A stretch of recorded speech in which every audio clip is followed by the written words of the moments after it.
গত 2023 সালে 21 সালে যে বিধানসভা নির্বাচন, হ্যাঁ। সেখানেও শাসকপন্থী যারা শিক্ষক ছিলেন বা সরকারি কর্মচারী, হুম। তারা কম্প্রোমাইজ হয়ে গিয়েছিলেন। হুম। এই যে 2023 সালে পঞ্চায়েত নির্বাচনে যে অবাধ ভোট লুট করতে পারলো, হুম। রাজ্য সরকারের কর্মচারী শিক্ষকরা যদি সহযোগিতা না করতো, যদিও তাদের ভয় থাকে, যারা অনেক দূরে দূরে ভোট করাতে থাকেন তাদের প্রাণের ভয় থাকে, তো তো স্বাভাবিকভাবে তারা সরকারের সঙ্গে সায় দিয়েছে। তাদের এই যে অপকর্ম, তাদের সায় দিয়েছে। এই যে 2026 সালে বিধানসভা নির্বাচন হচ্ছে, এখানেও কিন্তু এই যে শাসক দলের অনুগত যারা বিএলও ছিলেন বা যারা ভোট কর্মী আছেন, তারাও কিন্তু শাসক দলকে ঘুরপথে সাহায্য করতে পারে, এই আশঙ্কাটা কিন্তু আছে। এটা আমরা বারবার করে বলেছি।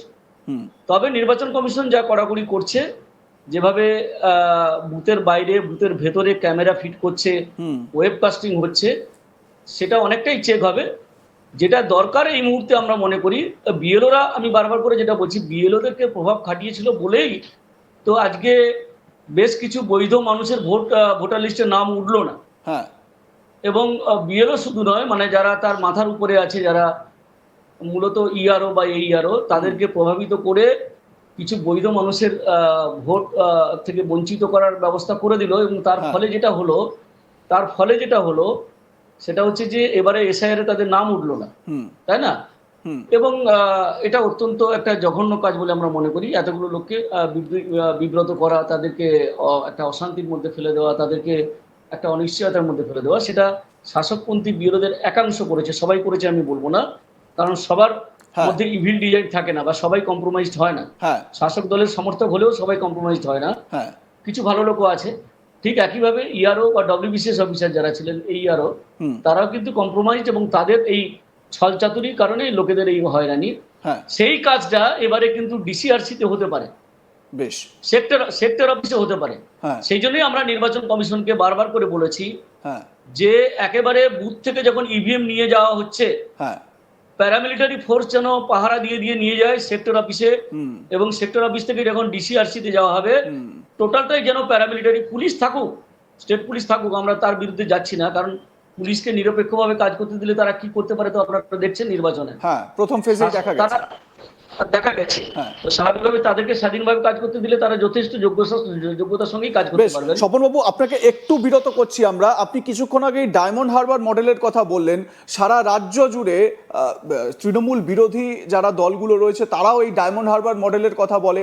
সাম্প্রতিক সময় দ্বিতীয় ফেজের নির্বাচনের আগে আমাদের হাতে বেশ কিছু ভিডিও সামনে এসেছে। দেখুন, বুথের ভেতরে কি হচ্ছে, কিভাবে ছাপ্পা হচ্ছে, কিভাবে হচ্ছে, সেটা একটা দিক, কিন্তু ভোটারদের ভয় ভীতি দেখানো, তাদেরকে ভয় পাওয়ানো, বুথে গিয়ে ভোট দানের থেকে বিরত করা, এটাও কিন্তু একটা মডেল হয়ে গিয়েছে এই রাজ্যে। এবং এই মডেলটার বিরুদ্ধেই কিন্তু সোচ্চার হতে দেখা যায় বিরোধী দলগুলোকে, এবং স্বপন মণ্ডলের মতন যারা বিএলওরা রয়েছেন বা ইআরওরা যারা ভোটকর্মী, তারাও কিন্তু এর প্রতিবাদে সরব হন। একটা ভিডিও আগে আপনাদের দেখাই, ডায়মন্ড হারবারে কিভাবে ভোটারদেরকে ভয় দেখানো হচ্ছে। দেখুন কিভাবে বলা হচ্ছে 4 তারিখে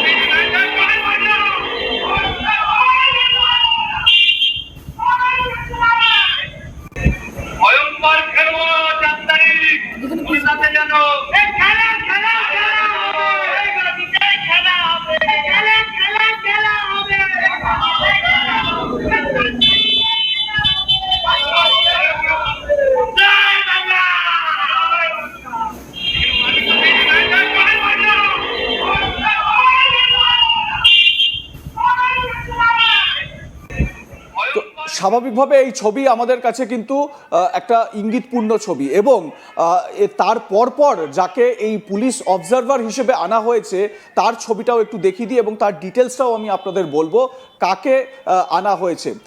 উত্তরপ্রদেশের আইপিএস অজয় পাল শর্মা, তাকে এই দক্ষিণ 24 পরগনার পুলিশ অবজারভার হিসেবে আনা হয়েছে, এবং তিনি কিন্তু এনকাউন্টার স্পেশালিস্ট। 22 মাসে 136টি এনকাউন্টার করেছেন বলে খবর পাওয়া যাচ্ছে। শুধুমাত্র এনকাউন্টারের জন্য তিনি বিখ্যাত নন, মাফিয়া মুক্ত করা, সিন্ডিকেট মুক্ত করা, এই কাজে তিনি কিন্তু একেবারে স্পেশালাইজড বলা যেতে পারে।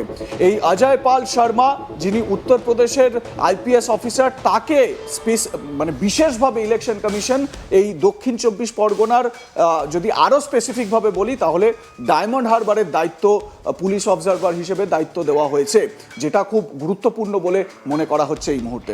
আমি এই বিষয়টা নিয়ে আরও বিস্তারিত আলোচনা করব, চলে যাব স্বপন মণ্ডলের কাছে। স্বপনবাবু, দেখুন, আপনি ডায়মন্ড হারবার মডেলের কথা বলছিলেন এবং ডায়মন্ড হারবারে কিভাবে ছাপ্পার অভিযোগ এসেছিল, বুথ জ্যামিংয়ের অভিযোগ এসেছিল, সিসিটিভিতে কাপড় আটকে, চুইংগাম আটকে কিভাবে ছাপ্পা হয়েছিল সেই খবরও সামনে এসেছিল। ঠিক এই জায়গা থেকে দাঁড়িয়ে এই ডায়মন্ড হারবার কেন্দ্রকে মাথায় রেখে, বা ডায়মন্ড হারবার না, দক্ষিণ 24 পরগনা পুরোটাই মাথায় রেখে এই যে পুলিশ অবজারভার আসলেন, আপনার কি মনে হয় যে এটাতে ভোট করাতে, মানে 21-এ যেই কাণ্ডগুলো ঘটেছে, যে অভিযোগগুলো উঠেছিল, তো সেখান থেকে কি পরিস্থিতির একটু চেঞ্জ হতে পারে? দেখুন, 21-এর সঙ্গে সঙ্গে আমরা 2024-এর কথাটাও বলবো। একদমই 2024-এর লোকসভা ইলেকশনে সেখানে সারা দেশের মধ্যে রেকর্ড পরিমাণে জিতেছিল এবং কোনো জায়গাতেই ভোট করতে দেয়নি। কিন্তু তাৎপর্যপূর্ণভাবে আমাদের মনে রাখতে হবে, সমস্ত বুথে কিন্তু প্যারামিলিটারি ফোর্স ছিল, প্যারামিলিটারি ফোর্সের কিন্তু ফ্লাইং টিম ছিল, তা সত্ত্বেও এই ধরনের ঘটনাগুলো ঘটেছিল। এখন বিষয়টা হচ্ছে যে এই যে মিস্টার শর্মাকে, যিনি উত্তরপ্রদেশের একজন আইপিএস বলছেন, এনকাউন্টার স্পেশালিস্ট, তাকে নিয়ে এসে নির্বাচন কমিশন একটা বার্তা দিতে শুরু করেছেন যে দেখো, আমরা কড়া হাতে দমন করব। মানে যদি কোনো আইন শৃঙ্খলার প্রশ্ন আসে, যদি কোনো গুন্ডামির প্রশ্ন আসে, যদি কোনো হুলিগানিজমের প্রশ্ন আসে, তাহলে কিন্তু আমরা কড়া হাতে দমন করব। এটা মানে মিস্টার শর্মা একটা হচ্ছে প্রতীক, যে অন্যায়কে দুমড়ে মুচড়ে দেওয়া, মাফিয়াদের দুমড়ে মুচড়ে দেওয়া, এটার একটা তার প্রতীক বলতে পারেন। কিন্তু প্রশ্নটা হচ্ছে যে আমাদের মানে এটা লাখ টাকার প্রশ্ন। সাধারণ মানুষ, আমি সাধারণ মানুষ হিসাবে, ভোট কর্মী ঐক্য মঞ্চের সাধারণ সম্পাদক হিসাবে ভোট কর্মীদের পক্ষ থেকে আমরা বলছি যে নির্বাচন কমিশন যদি সত্যি সত্যি চায়, আমাদের স্টেট পুলিশও কিন্তু দুমড়ে মুচড়ে দিতে পারে। এটা ঘটনা, তাদের সেই দক্ষতা, তার ক্ষমতা আছে, কারণ তারা জানে অলি গলি চেনে কোথায় গুন্ডারা থাকতে পারে, কোথায় মাফিয়ারা থাকতে পারে, কোথায় কোথায় তাদের ঘাঁটি, কে তাদেরকে শেল্টার দিতে পারে, এই সব তথ্য কিন্তু তাদের কাছেই আছে। তারাও করতে পারে, কিন্তু তাদেরকে সঠিকভাবে ইউটিলাইজ করতে হবে, তাদেরকে এম্পাওয়ার করতে হবে।